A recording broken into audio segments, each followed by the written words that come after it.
Welcome to Resin Shine BJDs Discuss, a raw, unfiltered pep talk about all things BJDs. Grab something cozy because we're about to spill the tea.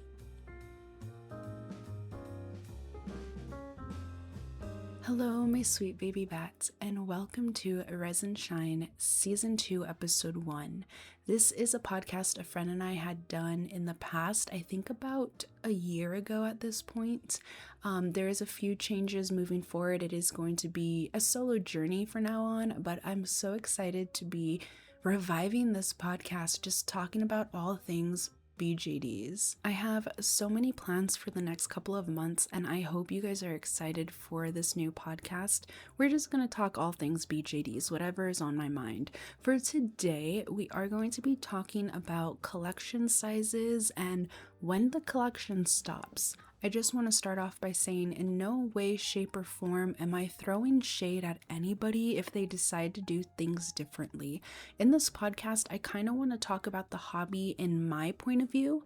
Actually, that's kind of something that I'm working on for 2026 is like really focusing on my point of view and not worried about how other people see things. Like, I'm interested in how people see things. That's kind of a given, you know, but not harping on, well, if this person sees things this way, then maybe I should, which without context doesn't really make sense.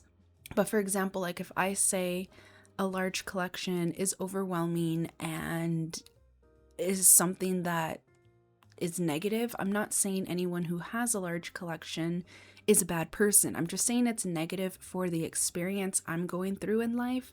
So I really wanted to clarify that. I don't like to make anybody feel bad for their choices. I think that's stupid for us to make anyone feel bad because they're deciding to live a different experience unless it's hurting somebody like physically, mentally, what have you. But if it's not hurting anyone, why is that a thing? I don't know, but I'm going off topic as I do.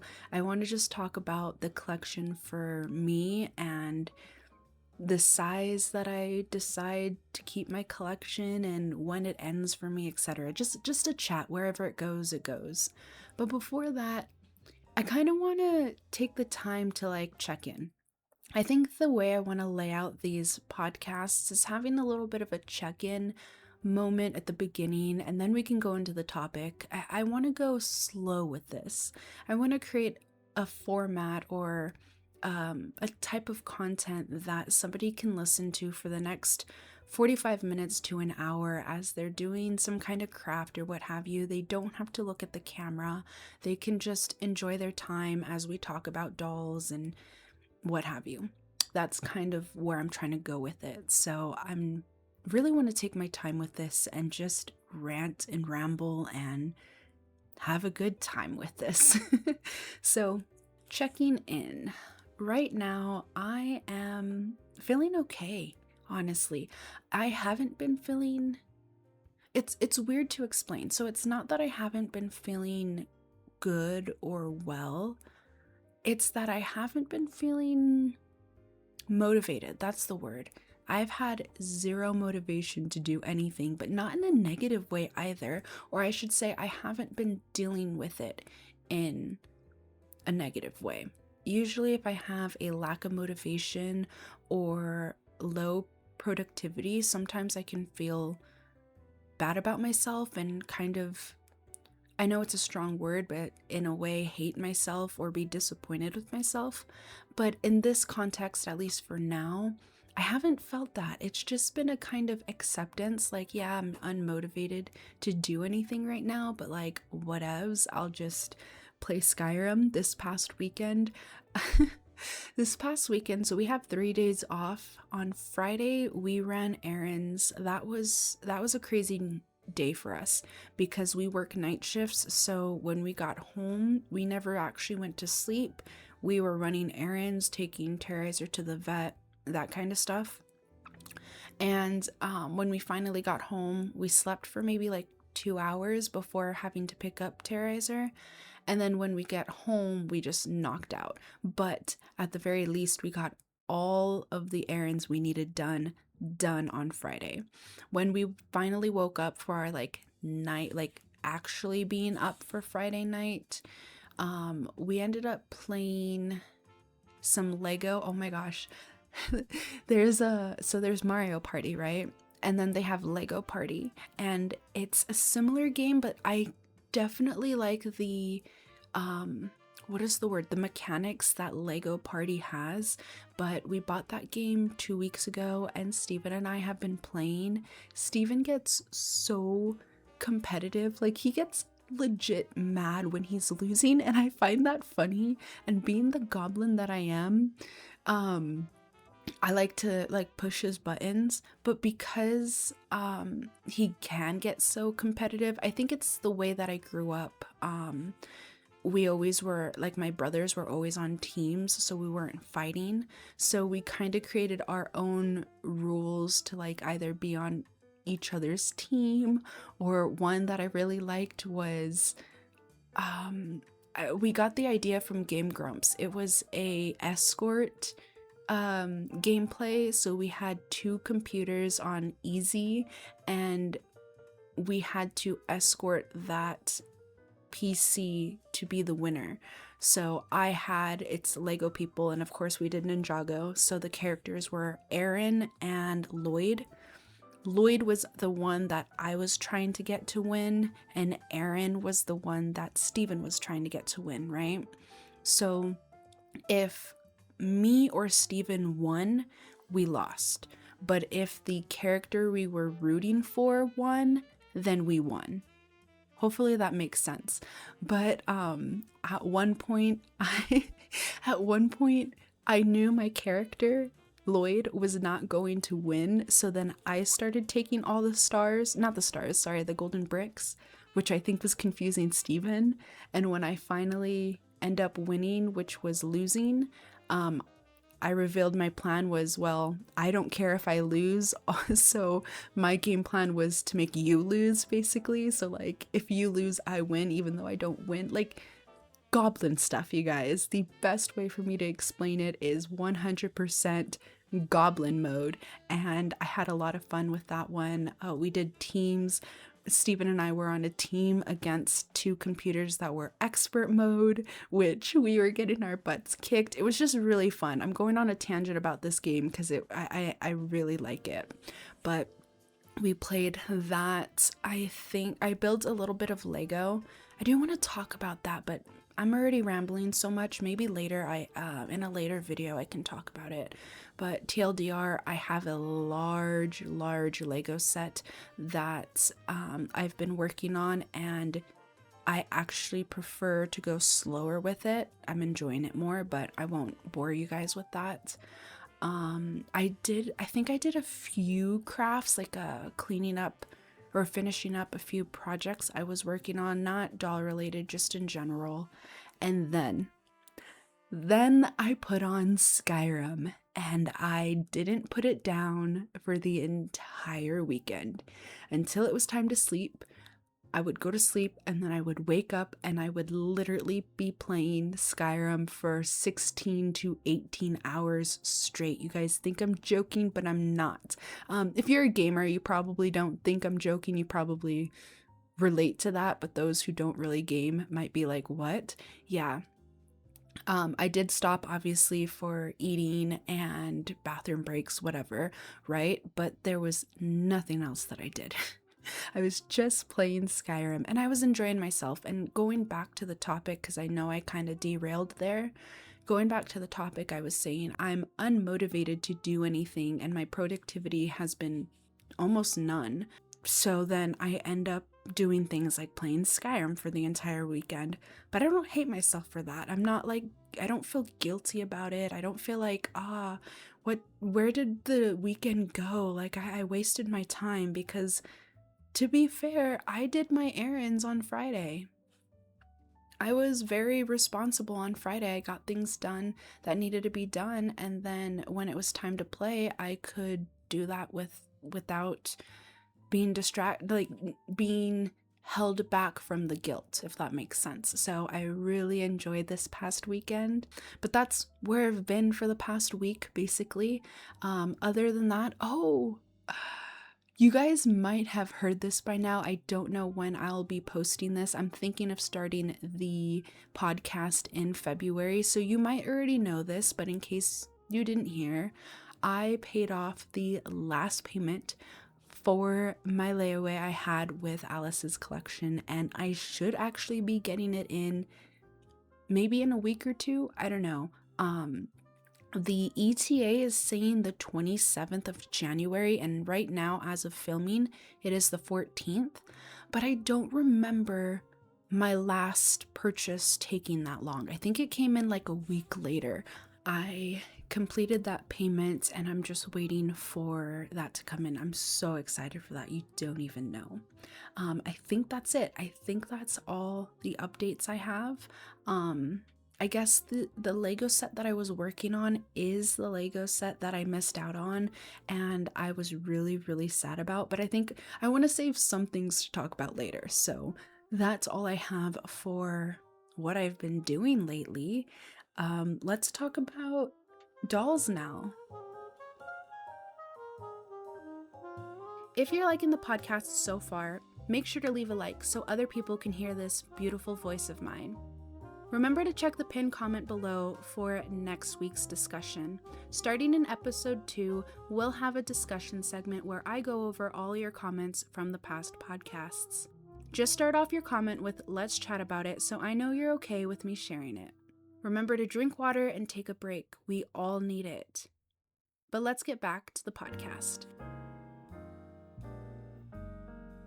I just want to talk about the collection size for me and how it kind of comes off slightly different, or at least I think that I have a sort of different approach to it, being somebody that is a collector in general versus if somebody is a more of a crafty hobbyist that enjoys BJDs. I feel like there's a bit of a difference. I'm not saying this as a fact, but I can kind of see like the logistics behind it, or even the psychology, being the first year psych student dropout situation. But something that I realized was when I first got into actually getting my first BJD, because I was introduced to the hobby back in 2017 and I fell in love with it instantly, but I was kind of scared for the price, right? So it wasn't until 2022 when I finally bit the bullet and bought my first BJD. But during that time when I bought my first doll, I had to kind of limit myself even before making that first purchase.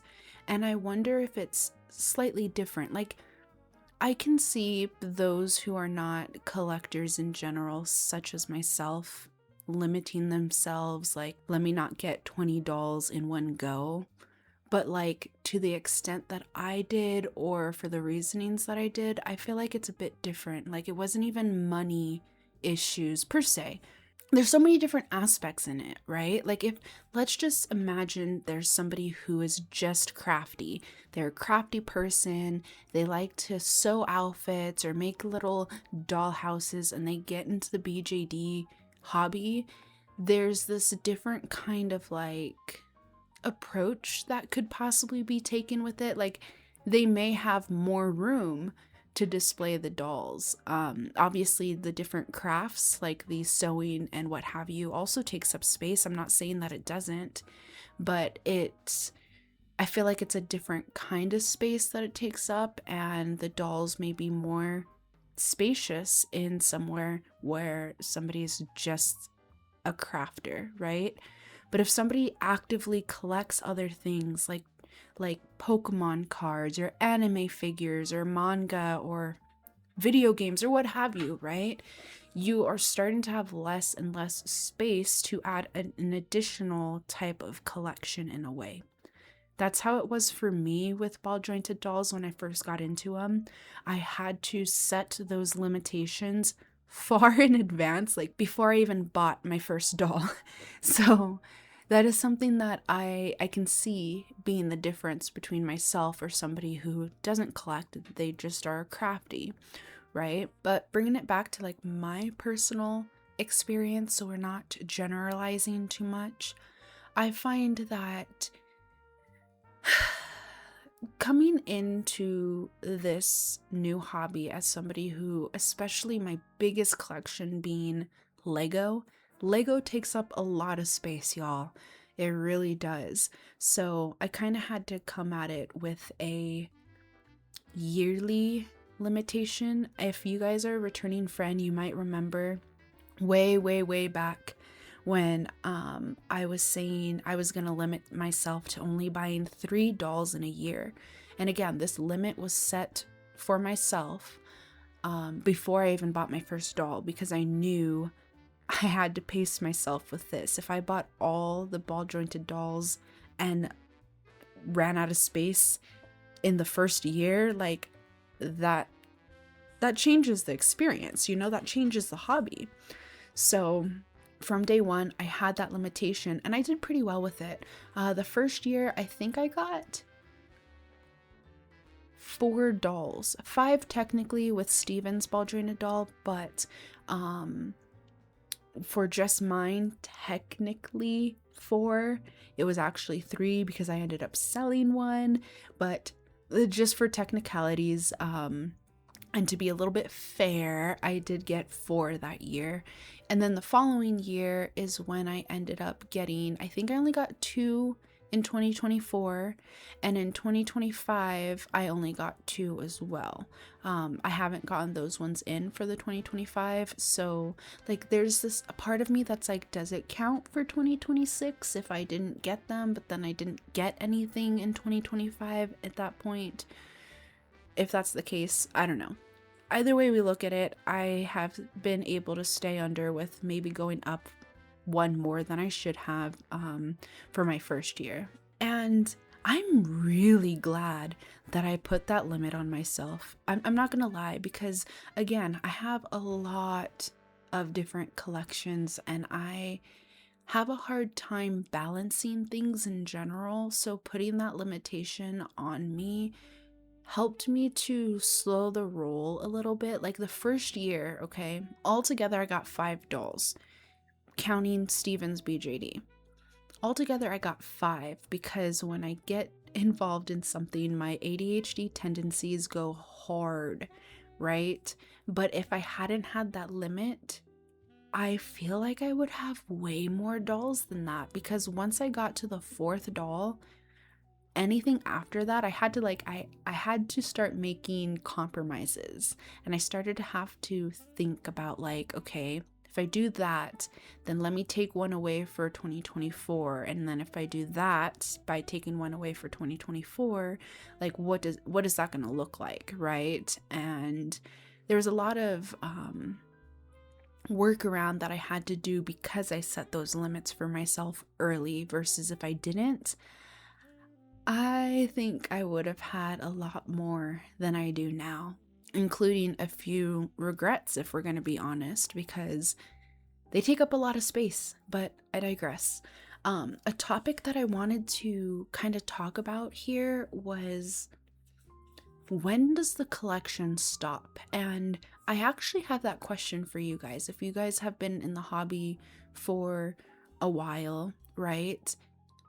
When do you know your collection is done? Or is your collection ever done? I genuinely would love to know that as somebody who's still pretty new into it. It's going to be 3 years come August, so I'm still pretty new to it. And for any veterans, I would love to know what your viewpoint is of that. But how does one know when a collection is done? Or is the collection never done? For me, I don't really know, because it's so new, it's so fresh for me. I can say one thing. If I was to never buy a doll ever again, I think I would be okay with the 6 that I have. That's how I feel right now. At the time of filming this, that's how I feel. That can always change. But when I started, I had that 3 doll a year limit, but I didn't really limit myself like altogether. But now that I have these 6 dolls, one of them that is not even set up yet, but the other ones, they are, and they're like around, I kind of feel like 6 is a bit for me. 6 is a bit. I think because my lucky number, or I should say one of my lucky numbers, is 13, I feel like 13 is a good number for me to kind of stop and like start to focus on more of the different clothes or dioramas or crafts that I can get for them instead of having so many different characters. And that's just for me. That's what works for me. I am gonna say this just to cover my ass and make sure nobody gets hurt or like offended.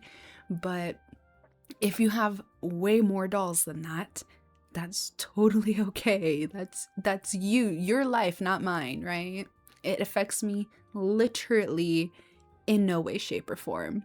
But for me, in my own collection and my own experience, having more than just thinking about like 13 large dolls, not like fashion dolls, but large dolls seems like a lot already. My second favorite number or lucky number is 21, right? I love 21. But I think 21 BJDs would be a bit much for me. I don't know. I can always change my mind. Everyone has the ability to change their mind on that. But 13 seems like a good, like, in between of that. But I can tell you right now, 6 of them is a lot.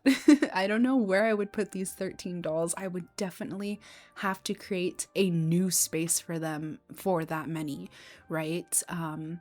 As I say, with 2 dolls on their way, but I digress. That's kind of how I see it for me. I see myself saying at 13 dolls, I think that's going to be the end of my collection, though I don't think that would be the end of bringing new dolls in. I think, especially with this hobby and something that I really enjoy about it, I think if the time comes that I have 16 dolls and maybe I find another doll that I really like, I see myself selling one of them to get that one in, kind of like Salem. It's not that unheard of to like reshell your BJDs, and I definitely think that at the time, if I get to the point of 13 dolls, anything new is just going to be a reshell. That's definitely how I see it as of now. As of January 14th, 2026, that's how I feel. Will that change as time goes on? Probably. Probably, but that's kind of how I see it right now. Is like there is kind of an end to my collection, but not the end of collecting, because then I can, like I said, buy a new one, switch one out. Like that's a whole process and a continuation, I guess. But yeah, did any of that make sense? I feel like it did in my head, but now as I say it out loud, I'm like, what am I even saying? That's kind of how I see it. I definitely had to put that limit on myself early on, even before actually starting to have BJDs. But I also now have a limit of, okay, once I get to this many, maybe it's time to like slow down or just stop altogether so that I can enjoy the other aspects of the hobby, because it's not just the collecting part of it, right? Right now we're talking about the collecting part, but there's so much more to the hobby, which is kind of, I love this hobby. I really do, because there's so much to it. One of the topics, and I can't remember if I've said it already or not, but one of the topics I want to talk about is the hobby within the hobby. There are a lot of hobbies within the hobbies, and some that you don't really think about. You think of sewing, you think of jewelry making, you think of face up or painting, that kind of aspect, right? But there's so many different hobbies that could equate to the BJD hobby. Woodworking. People using woodworking skills to make furniture or doll houses, right? I'm trying to think of some other hobbies, like outlandish ones, because I can think of things like sculpting, but that's kind of a part of like ball jointed dolls and making them, painting, drawing, that's kind of a part of like the face up designs. Those are very typical ones, but there are some non-typical hobbies that can tie into this, and there's no limit to how far you can go with them, you know? So that's really why I like the hobby, is it's more than just a collecting. There's so much to it. There's one more thing I kind of want to chat about, and that's embracing the small collection. It's something that I've talked about before, and I even tried to have it as a little motto in a way. We've talked about how I've limited myself in my collection and why I've done it and what have you. But for right now, I just want to talk about how I embrace the small collection and how I actually I kind of prefer it over a larger collection. So I have 6 dolls right now, which for some that can be a lot. Some people only have 2 or 3, and that's totally fine. That is so valid. Even if you just have one. I know there's I'm going off topic a little bit, but bear with me. I've been really interested in the indie web, or just like people making their own websites, neo sites, I think they're called, and what have you. I say that a lot, what have you, but I digress. And there were a handful of websites that were like BJD, because of course I was going to look up any BJD related websites. And there were a handful that they only had one doll. And it was kind of like their extension of themselves, like their mini version of themselves, right? And that's so valid. I can't even argue with that. I don't only have one because I do have a lot of characters that I love bringing to life. But yeah, so first and foremost, if you have less than 6, because I know 6 can be a lot to some, it's still valid. You do you, right? And even 13 for me is small, and I just say that because there are so many channels out there that I watch that have so many dolls, especially since the end of the year just passed and a lot of people like to do their end of the year collection, what have you. Seeing the pictures of like 20 to 30 dolls, I was like, damn, that'd be extremely overwhelming if that was me. And again, no shade. If you have 50, 60, 70 dolls, no shade. But for me, the thing that I love about having a small collection is that, oh gosh, okay, hear me out.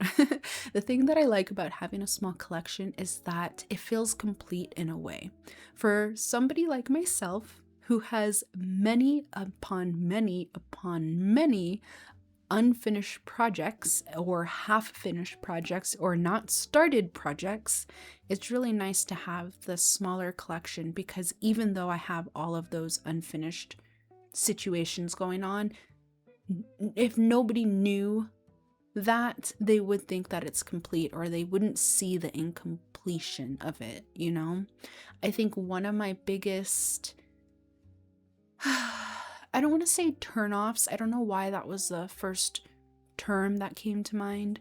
But one of the things that kind of bring me anxiety to see is when somebody shares their collection that is so unfinished. Like, ugh. I'm making up this scenario, okay? There's nobody in particular that I am referring to. It's just I'm making up the scenario. But let's say there's 20 blank heads, 3 or 4, maybe 5 or 6 bodies without heads, dolls that might be dressed and have wigs but have unfinished face-ups, or finished face-ups but no clothes. When I see a collection like that, right, I just look at it like, that is very overwhelming.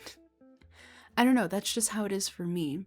Now, again, I want to emphasize the no shade, because I have this fear of being misunderstood, and I also am aware that the things that I think are not exactly what I say, because I am not good with words.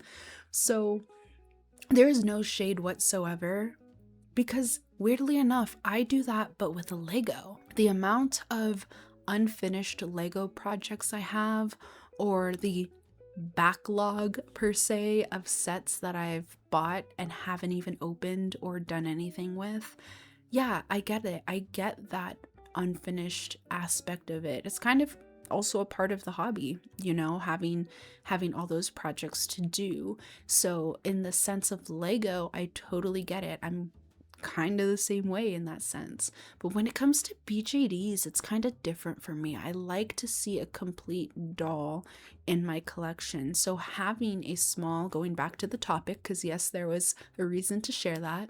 Going back to this topic of like having a small collection, one of the things that I love about it is that it's easy for me to make the doll feel complete and not get overwhelmed quickly with the hobby. Honestly, this channel is very BJD based, right? But I think my other hobbies like Lego is probably a bigger part of my life than BJDs. I mean, think about it. Freaking Cole, Kai, and Zane are Lego characters. Like, obviously, Lego has a big impact of my life in comparison to BJDs. So for like things like my Lego collection or even my gaming collection or what have you, that doesn't really give me as much anxiety or overwhelming feeling in the same way that it does if it was my BJDs. I just need them to look complete for me to be like, okay, I'm chill. Let's use actually, instead of you continuing to use my other hobbies as an example and sticking to BJDs, let's use Zane for an example. But before we get into that, I just want to thank you guys if you've made it this far. Seriously, from the bottom of my heart, thank you. This has been one of the hardest things for me to do. It's really, really scary. But sometimes when you really want something, you just have to go for it, even if it is scary. And I'd be lying if I said that you guys who stay around and comment and like the videos and stuff are not the ones that inspired me to take the dive. You guys really are inspiring and remind me why I do this. It sounds cheesy, but when you're a creator, not just on YouTube, but in general, it can be kind of hard to silence that self-doubt. But when you see people in your corner, it kind of like, it makes you feel good. It really does. But I digress. If you are interested in seeing the first 3 episodes we did for Resin Shine, go ahead and check out Chaos World 60. They have the podcasts on their channel. She does a lot of content about BJDs and her character stories, as well as of recent Smart Doll content. So go ahead and check her out as well and watch those first podcasts that we did. But let's continue on to the topic. I'm going to be completely honest with you guys. I am actually refilming this part. I had no intention of having a cut where the cut is, but for whatever reason, my filming setup just stopped. I don't know. I'm having a lot of tech issues. So this part of the video is actually filmed a couple days later when I don't even remember what the hell I was on about. So bear with me. It wouldn't be a Faily Psycho video if something didn't go wrong. But if I can remember, the topic was about Zane and how for the longest time he was kind of an unfinished project, unfinished doll. We originally got him for Steven. And I really wanted this BJD to be all Steven. Like, I would have no say in this character. It was all Steven. He creates his own characters and his own comics. So I thought this would be a great way to like weave our interests in together. But I think he was pretty excited at first, but then his heart wasn't really into it.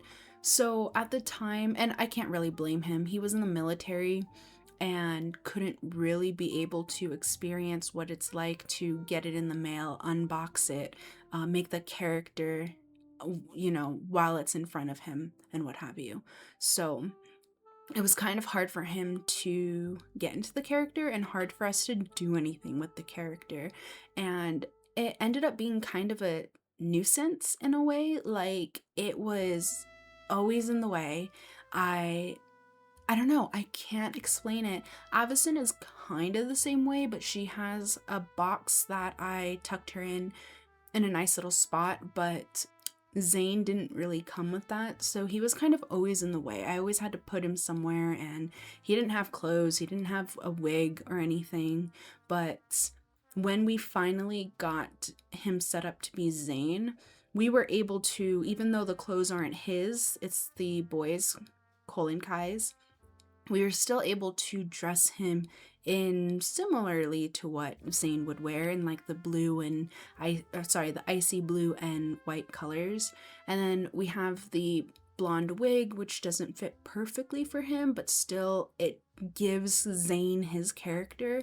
And because of that, even without the face up, he no longer feels like the annoyance in the group, right? So for me, having unfinished dolls, and it's not the same with other hobbies of mine or other parts of my collections, but for the dolls specifically, having those unfinished just becomes more of a problem than not.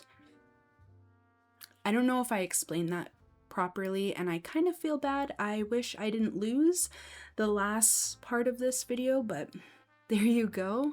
I'm sure I had more that we talked about, but I really can't for the life of me figure out what that was. So we're coming towards the end of this podcast. I do want to squeeze in some of the prompts that I have been working on. So a few weeks ago, videos ago, I don't know, I had brought up the idea of doing 21 different prompts, and I'm slowly adding the different prompts into different videos, whether that's the podcasts that I'm doing, standalone videos, or in a Wine and Dollies, who freaking knows.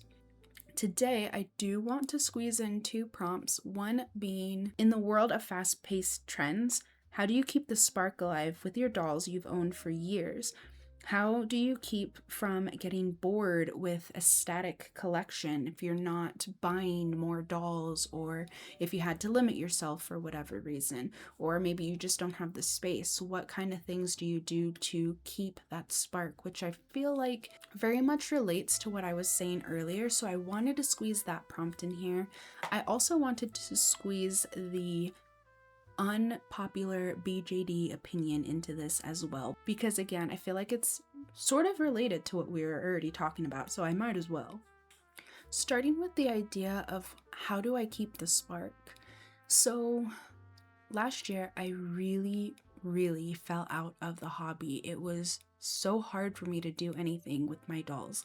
They were just gathering dust. I don't think I moved them from the shelf they were sitting on for the longest time. In fact, I remember Cole and Kai's wigs being dusty. I had to like dust them off and everything like that. And I'm gonna be honest, I lost that spark. I genuinely didn't really do much with them, and there was a sort of pause before I fell out of it, but also a cause from falling out of it. So it was kind of like a double-edged sword for me. But what helped me to get back into the hobby was a handful of things. One was starting YouTube again, which was a really hard decision for me. I really don't like how the algorithm is, and I don't like how social media has been set up. Social media in the past was sharing your life with friends and family, and now it's to be in the spotlight. I want to go back to the time where we were sharing our life with friends and family and sharing our journeys with people who were interested in seeing it, not what the algorithm is forcing people to see, which is highly annoying. And I can go on a tangent for hours about that, but I'm not going to. So my distaste for that made it really hard for me to come back, but also that created this sense of I'm not good enough to be a collector, to be a hobbyist in this, BJD hobby. However, what got me out of that funk was doing it anyways, doing YouTube anyways, and finding my own rhythm, and with that, finding the spark. Funnily enough, I didn't enjoy the hobby when I came back. Even though I was doing YouTube, I didn't enjoy the hobby. I actually made a video when I finally started to enjoy the hobby, and I just wanted to lay that out because I didn't wait to get the spark back to do YouTube videos. I just started to do them and then the spark came. It also came from shopping, honestly. So like having a small collection, something that I didn't mention earlier that I like is being able to shop for them. I think if you have so many dolls, and dolls are expensive, let's say on average the doll is $300, right? You buy a $300 doll that doesn't have clothes, doesn't have a wig, doesn't have eyes, etc. And now you have another naked doll. Or you can spend $300 on clothes so that your dolls have so many different things to wear. That's one of my favorite things, is dressing them up, even if I don't take pictures, you know? So like, that's the added perk for me of having a small collection, is being able to, instead of buying a $300 doll, buy $300 worth of ball jointed doll clothes so that I can dress them up and accessorize them. And I bring that up because that definitely helped with getting the spark back. Yes, my collection was static in the sense that I didn't bring more dolls home, but being able to buy some, not even like $300 worth of clothes, because you don't have to drop that, you know? You can easily get one $15 t-shirt for them, or $20 worth of crafts to make them some stuff. And that's definitely what got my spark back, was doing that shopping, because I am a shopaholic. But I also think working on their character backstories helped. That didn't come through until I started getting the ball rolling and getting that momentum. Once I had the momentum of like enjoying taking them out, dressing them, maybe even taking pictures or making videos about them, then I was able to start focusing on character creation, and now I can't stop. The amount of work I put in on the characters' backstories and world building during the last couple of months, compared to like the entire year, it's helped me to remain present in my situation, especially since I can't just buy another doll right now. I feel like those are really the biggest ways that I got my spark back, was posting on YouTube just to post. Even if nobody really watched, right? I had my documentation on YouTube that I can look back at. So that was really a big part of getting my spark back. But I think the biggest cause of it was actually enjoying shopping. Once I enjoyed the shopping part of it, even if it wasn't a doll, that was a game changer. What can I say? I'm a shopaholic, y'all. I'm a shopaholic. But the last thing that we'll talk about today, I really wanted this to be a long video, and I'm hoping that it is. Like, I'm crossing my fingers and toes that this is the longest video I post. But the last topic we'll talk about is unpopular BJD opinions. I was thinking about this, like, it kept coming to mind of making a unpopular opinion video, but I'm like, what unpopular opinion do I really have that's not gonna like stir up so much drama and want me to like flip tables, right? I couldn't really think of one, and then finally I did. I don't understand the appeal of having unfinished dolls. I'm not saying that anyone who does it is wrong. I'm not saying that anyone who does it is a terrible person. I just don't understand it. I don't understand how people can have 10 unfinished heads, like blank heads, multiple bodies with no head. I mean, if you have a doll that's like in the process, like they have the body, they have the face, you're working on their face up, they might not have the wig or clothes, like that's one thing. But I'm like, at what point do you stop buying heads and bodies and start working with what you have? Now, okay, you can call me out. I'm giving you permission to call me out. You can say the same thing about my Lego collection. Why would I buy another deep dark Minecraft Lego set when I have 3 unopened deep dark Minecraft sets?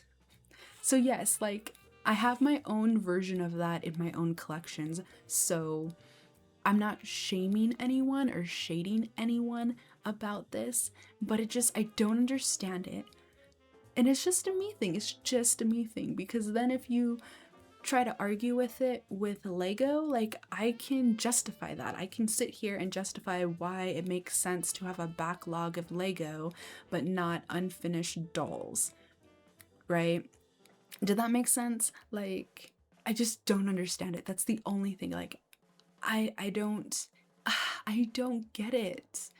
Plus, I don't fall in love with dolls that much. Like the sculpt, I have to have a character in mind first, or like have some sentimental value to it. Like the 2 dolls that are coming in soon, those I ended up liking because they have very much a vampire vibe to them, and they were a pair.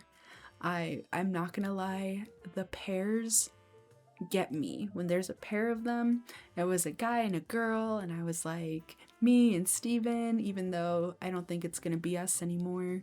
I guess actually I just answered my question. I guess I had characters for them when I purchased them. So disregard what I was just saying, because I was trying to go along the lines of I bought those dolls without any idea of what I was going to do with them, but that was a lie. So that's like irrelevant.